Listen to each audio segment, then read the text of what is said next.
This is Season 5 of The Score, the Team Roping Journal's podcast, where we cover the roping industry from top to bottom. This is where the team roping world talks.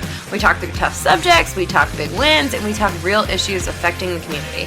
I'm your host and editor of the Team Roping Journal, Chelsea Schaefer.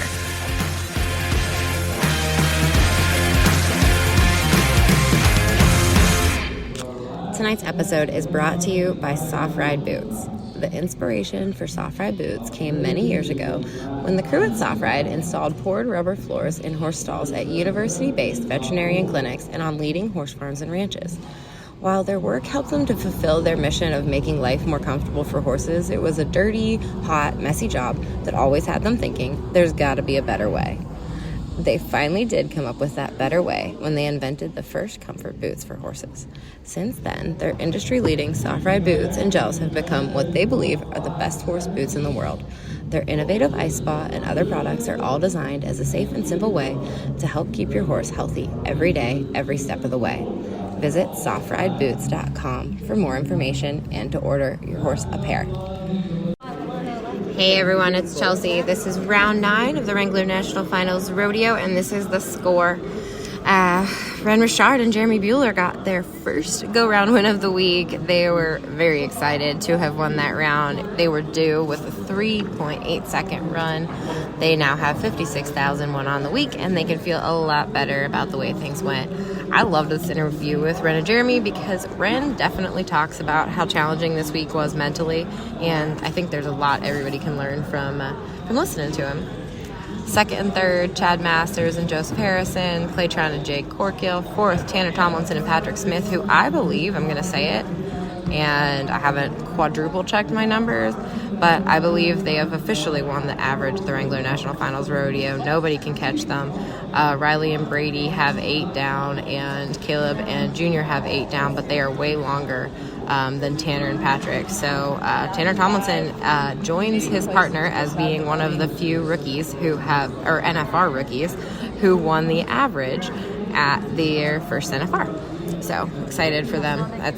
They were certainly due and certainly well deserving. So congratulations to Tanner and Patrick, but they are still in the heat of the World Championship race. With them already having the average sealed up, that might let them go for the day money tomorrow, and things could still be deadly. Haven't done all the math. It'll be a long night of phone calls and people wondering what's going to happen, but Caleb and Junior catching tonight was a big deal for them. They are now second in the average still, and 65-2 on 8. So enjoy this episode, though, with Rhen and Jeremy, because even though they're not in the world standings hunt, they are still absolutely worth listening to. I'm pretty sure you've heard Rhen on this podcast more this year than anybody. So thank you all.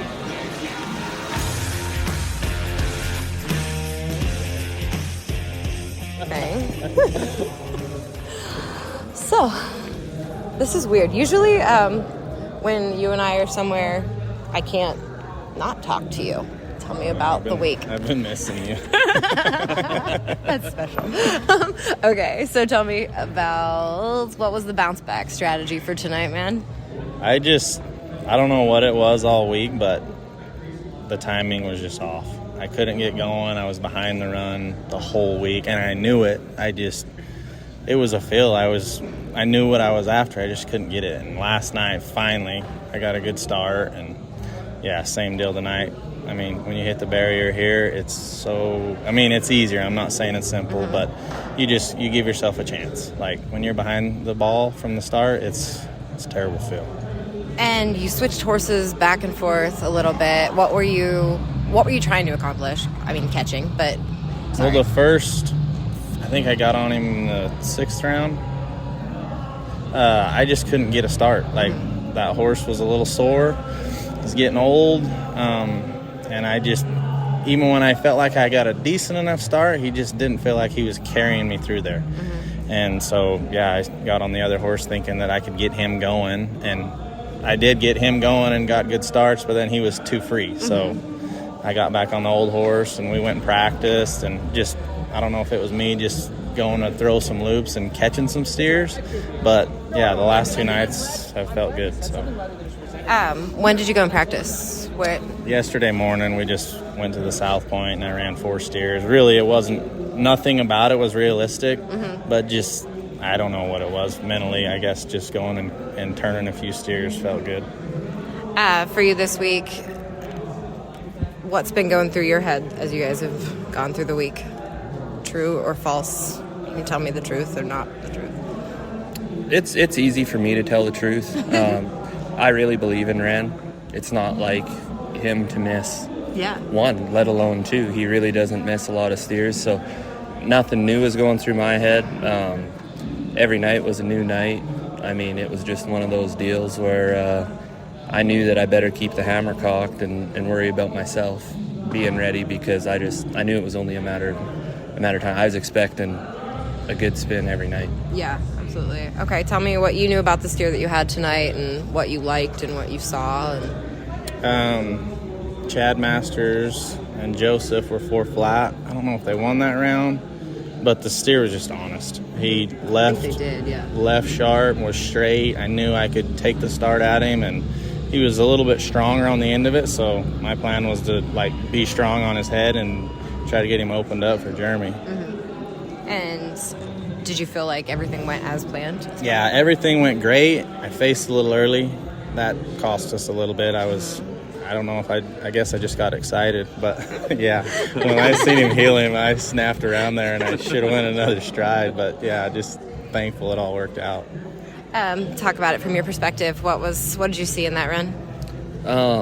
I was kind of panicking. My rope hung up on my horse somewhere leaving, and I right about the time I'd noticed that something was hung up, Rhen had it on him and was starting to turn him. So I was a little bit panicked, but when I picked my rope up, I mean, he did a good job putting him on the end of it, and everything was good. So I just, jacked it down there.